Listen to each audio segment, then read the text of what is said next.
আজকে ভিডিওতে আমরা সপ্তম শ্রেণীর প্রথম পর্যায়ক্রমিক মূল্যায়নের গণিতের 8 নম্বর স্কুলের প্রশ্নের উত্তরগুলো আলোচনা করব। একের আয়তে দিয়েছে 1 টাকা 25 মানে 1.25 টাকা, 5 টাকা শতকরা কত। তাহলে একের আয়তে লিখবে 1.25 টাকাকে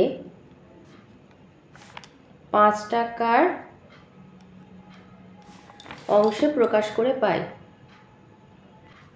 তাহলে 1.25 টাকাকে 5 টাকার অংশে প্রকাশ করে পাই, এইভাবে 1.25/5 অংশ। অতএব শতকরায় প্রকাশ করে পাই 1.25/5 গুণ 100।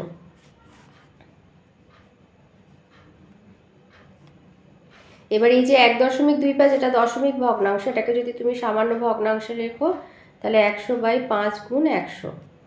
100 কেটে গেল, 125কে 5 দিয়ে কাটলে 25, তার মানে 25 শতকরা 25 মানে 25% আর কি, বা 25%। দুইটা দিয়েছে A:B অনুপাত একটি সাম্যানুপাত হবে। A/B এর মান সাম্যানুপাত হলে A/B এর মান কত? তার মানে A:B সাম্যানুপাত মানে 1:1। তাহলে A/B সমান 1/1, তার মানে 1। তাহলে A/B এর মান হবে 1।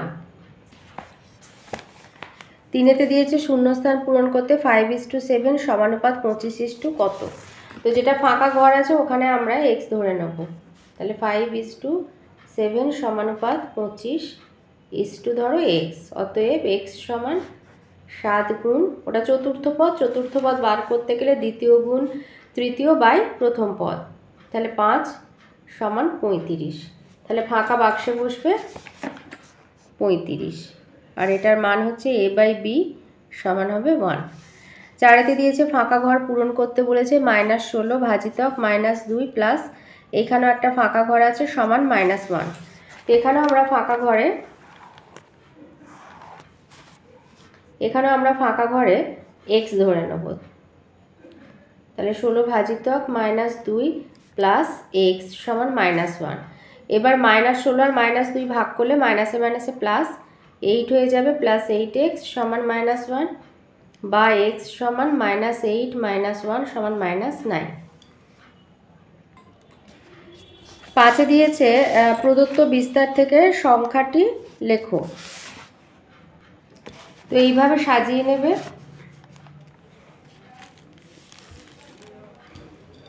তো এইভাবে সাজিয়ে নিলে তাহলে এটা হচ্ছে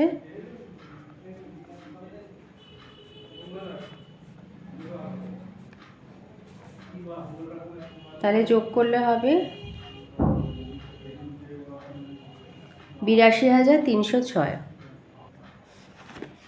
6-তে দিয়েছে 2-5 এবং 3-4 এটিকে একটি পূর্ণ সংখ্যার অনুপাতে পরিণত করতে বলেছে।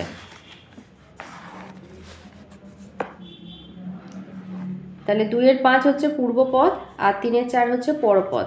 তো ভগ্নাংশগুলোকে আমরা এইভাবে অনুপাতগুলোকে এইভাবে আমরা ভগ্নাংশের আকারে লিখতে পারি। তো এইটার মানে, এই দাগটার মানে ভাগ।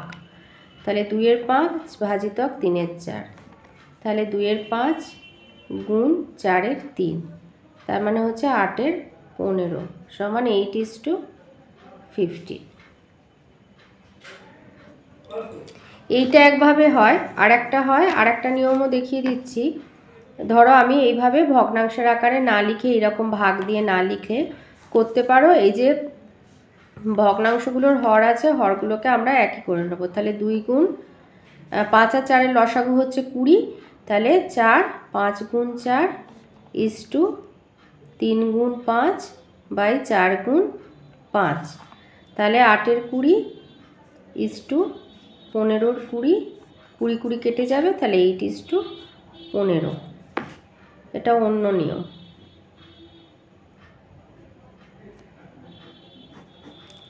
এইভাবে করতে পারো, আবার এইভাবেও করতে পারো। একই হর বিশিষ্ট ভগ্নাংশের অনুপাত থাকলে পূর্বপদ আর পরপদ যদি ভগ্নাংশ হয় তাহলে হরগুলোকে একই হর বিশিষ্ট করে নিয়ে, লসাগু করে একই হর বিশিষ্ট করে নিয়ে কেটে পূর্ণ সংখ্যার অনুপাতে নিয়ে যাওয়া যায়। যেটা ভালো লাগবে সুবিধা মনে হবে করবে। আচ্ছা, সাথে দিয়েছে 3 to the power 0 plus 2 to the power 0 into 5 to the power 0। তো 3 টু দি পাওয়ার 0 মানে 1, 2 টু দি পাওয়ার 0 মানে 1, 5 টু দি পাওয়ার 0 মানে 1। তাহলে 1 আর 1 2, 2 গুণ 1 সমান 2। 8 দিয়েছে 4:5 x:y আর 3y:2x অনুপাতগুলি মিশ্র অনুপাতে নির্ণয় করো। তো যখন এরকম অনেকগুলো অনুপাত দিয়ে মিশ্র অনুপাত করতে বলবে, তখন প্রত্যেকটা অনুপাতের পূর্ব পদগুলো গুণ করে লিখবে মিশ্র অনুপাত সমান। তাহলে প্রত্যেকটা অনুপাতের পূর্ব পদগুলো গুণ করে মিশ্র অনুপাতের পূর্বপদ তৈরি করবে, আর প্রত্যেকটা অনুপাতের পরপদগুলো গুণ করে মিশ্র অনুপাতের পরপদ বা উত্তরপদ তৈরি করবে। এবারে এটার হচ্ছে কাটাকুটি, যেটা কাটাকুটি করে নেবে। তাহলে x x কেটে যাবে, y y কেটে যাবে। তাহলে হচ্ছে 3 4 12 আর নিচে 10। এটা 2 দিয়ে কাটা হয়ে যায় 2। তাহলে একেবারে হচ্ছে 3 দুগুণে 6 এর 5, তার মানে 6:5। মিশ্র অনুপাত হচ্ছে 6:5। 9তে এখানে একটা গুণ করতে বলেছে।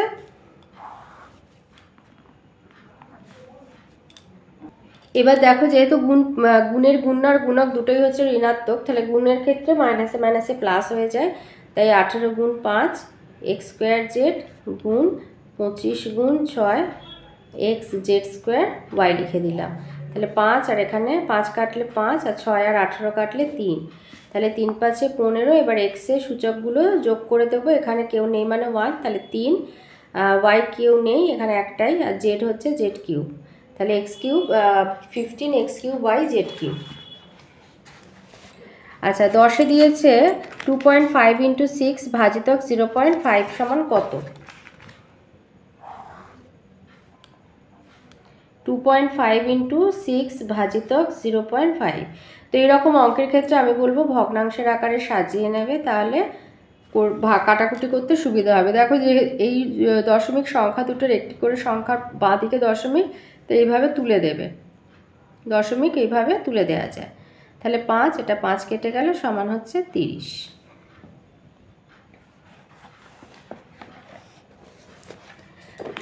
11তে বলেছে সত্য মিথ্যা যাচাই করো যে কোনো ট্রাপিজিয়ামের প্রতিটা বাহু সমান।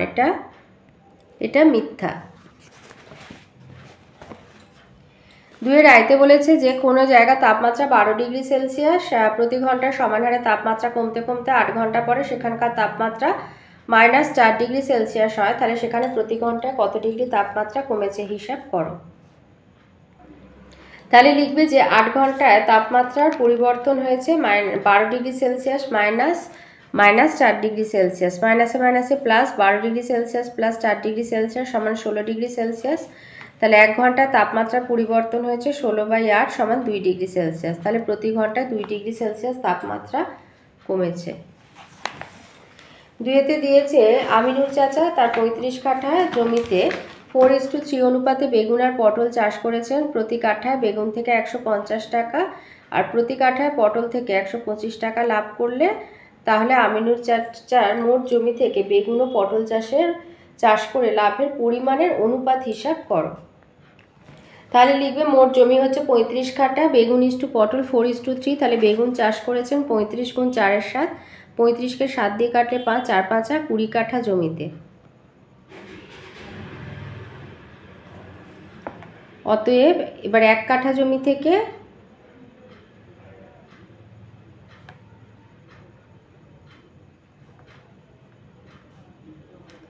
লাভ হয়েছে 150 টাকা। তাহলে 20 কাঠা জমিতে লাভ হয়েছে 150 গুণ 20, তাহলে 3000 টাকা। ওরকম করে পটলটা বের করব। পটল চাষ করেছেন সমান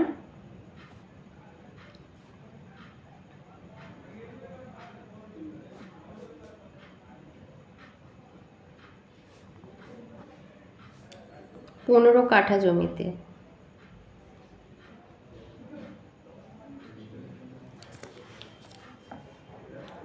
তাহলে 1 কাঠা জমিতে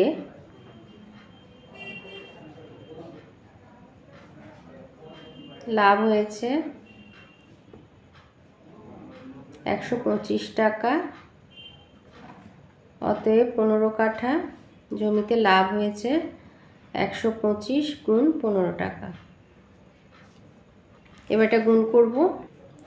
তাহলে 125 গুণ 15, 15 পাঁচে 75, 5 হাতে 7, 15 দুগুণে 30, আর 7 হচ্ছে 37, 7 হাতে 3, 15 একে 15 আর 3 হচ্ছে 18, 1875 টাকা। অতএব লাভের পরিমাণের অনুপাত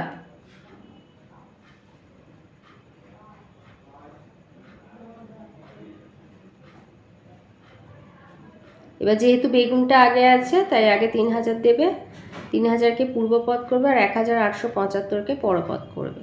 এবার এটা 5 দিয়ে কাটলে 600 = 18-এর মধ্যে 5 যাবে 3 বার, 5 7 35, 5 5 25। আবার যদি কাটি 5 দিয়ে 5 12 60, 120, 5 7 35, 5 5 25।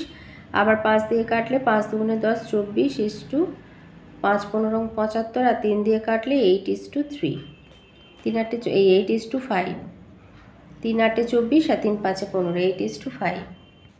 তাহলে লাভের পরিমাণের অনুপাত হলো 8:5। তিনেতে দিয়েছে চিনির দাম বাড়ার জন্য 125 টাকায় যে পরিমাণ চিনি কিনতাম 150 টাকায় সেই পরিমাণ চিনি কিনি। তাহলে এখন চিনির দাম শতকরা কত বেড়েছে? তাহলে লিখবে যে আগে 120 টাকায় কিনলে এখন কিনি 150 টাকায়। অতএব আগে 1 টাকায় কিনলে এখন কিনি 150/120 টাকায়। অতএব আগে 100 টাকায় কিনলে এখন কিনি 150 গুণ 100/120 টাকায়। তাহলে এবার কাটাকুটি করব। 150 গুণ 100/120, 3 দিয়ে কাটলে এটা হচ্ছে 5 আর এটা 4, 100 আর 4 কাটলে 25, তার মানে 125 টাকায়। আগে 100 টাকায় কিনলে এখন কিনবো 125 টাকায়। অতএব চিনির দাম শতকরা বেড়েছে সমান, তাহলে লিখবে চিনির দাম শতকরা বেড়েছে 125 বিয়োগ 100 টাকা বা 25 সমান 25 টাকা বা 25% চিনির দাম বেড়েছে। 4তে দিয়েছে জল জমে বরফ হলে আয়তনে 10% বাড়ে। কিছু পরিমাণ জল এবং তা থেকে প্রস্তুত বরফের আয়তনের অনুপাত কত? তো লিখবে যে ধরি জলের আয়তন হচ্ছে 100 একক, অতএব বরফের আয়তন হবে 10% বেড়ে যায়। জল জমে বরফ হলে তার আয়তন 10% বেড়ে যায়, অতএব বরফের আয়তন হবে 100 যোগ 10 সমান 110 একক। অতএব বরফ ও জলের অনুপাত হবে আয়তনের অনুপাত। তাহলে অতএব বরফ ও জলের আয়তনের অনুপাত হবে সমান, তাহলে আগে আমরা বরফ দেব তারপরে জলটা দেব। তাহলে 110:100 মানে 11:10। আচ্ছা, আগে জলটা দেবে। এখানে বলেছে যে কিছু পরিমাণ জল ও তা থেকে প্রস্তুত বরফের আয়তনের অনুপাত, এটা একটু ভুল হয়ে গেল। আগে 100টা দেবে কারণ জলটা আগে দিয়েছে, তারপরে 110, তার মানে 10:11। যেটা আগে বলবে সেটা আগে রাখবে। 5-এ দিয়েছে 240 মিলিলিটার ডেটল জলে জল ও ডেটলের আয়তনের অনুপাত হচ্ছে 1:3। এর সঙ্গে আরও 60 মিলিলিটার জল মেশালে জল ও ডেটলের আয়তনের অনুপাত কত হবে? লিখবে যে মোট ডেটল জল 240 মিলিলিটার, জল ডেটল 1:3। তাহলে জলের পরিমাণ 240 গুণ 1/4, কাটাকুটি করলে হচ্ছে 60 মিলিলিটার। আর ডেটলের পরিমাণ হচ্ছে 240 গুণ 3/4 মানে 180 মিলিলিটার। আরও 60 মিলিলিটার জল মেশানো হলো, অতএব জলের আয়তন হচ্ছে 60 যোগ 60 120। তাহলে জল ও ডেটলের আয়তনের অনুপাত 120:180, তার মানে 12:18 মানে 2:3। 6 দিয়েছে দুটি সংখ্যার অনুপাত 5:7, গসাগু 13 হলে সংখ্যা দুটি হবে 5 গুণ 13, একটা হবে 65 ও 7 গুণ 13 91। তাহলে একটি সংখ্যা হবে 65, একটি হবে 91। 3-এর আয়তে দিয়েছে মান নির্ণয় করতে বলেছে।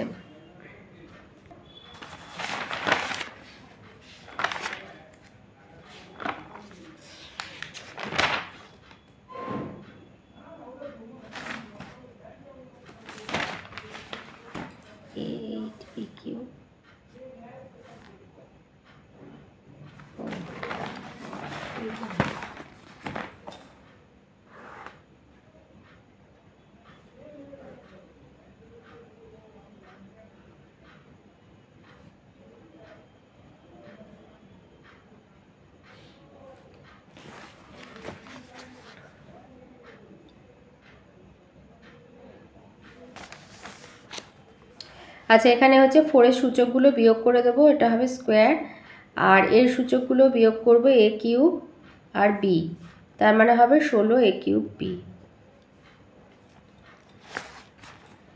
3-তে এখানে বিয়োগ করতে বলেছে,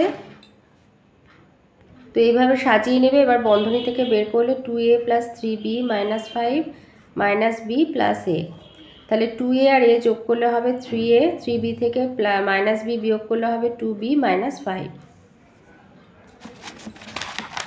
4-এর দাগে একটা সরল করতে বলেছে, এবার এগুলো গুণ করে বার করবে। 3x² + x² + 2x - 6x² - 3x।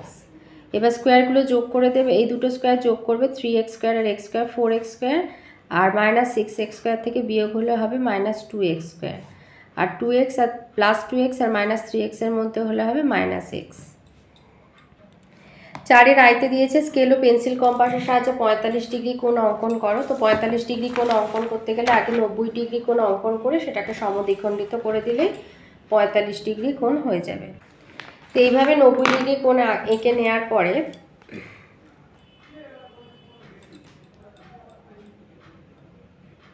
এই মাপটা নেবে, নিয়ে এটাকে সমদ্বিখণ্ডিত করে দেবে।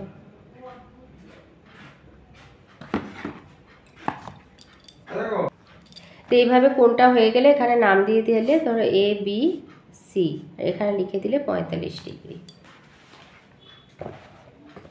4-এ 2 নম্বর প্রশ্ন দিয়েছে পেন্সিল ও কম্পাসের সাহায্যে 30 ডিগ্রি অথবা 120 ডিগ্রি কোণ অঙ্কন করো। 30 ডিগ্রি কোণ অঙ্কন মানে 60 ডিগ্রি কোণ এঁকে আর সমদ্বিখণ্ডিত করলে হয়ে যাবে। তো যে কোনো মাপের ব্যাসার্ধ নিয়ে একটা বৃত্তচাপ এঁকে ওই একই মাপ রেখে আর একটা যে দ্বিতীয় বৃত্তচাপটা আঁকবে এটাই হবে 60 ডিগ্রি। তো এদিক থেকে এইভাবে এটাকে সমদ্বিখণ্ডিত করে দিলে, এটা জুড়ে দিলে 30 ডিগ্রি কোণ হয়ে যাবে।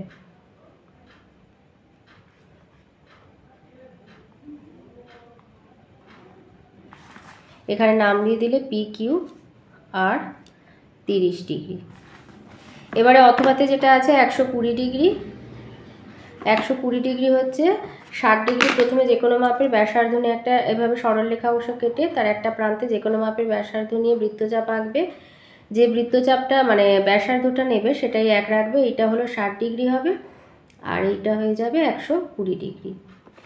এইটা স্কেল দিয়ে জুড়ে দেবে, এই বিন্দু দুটো জুড়ে দিলে এটা 120 ডিগ্রি কোণ হয়ে যাবে। এখানে একটা নাম দিয়ে দেবে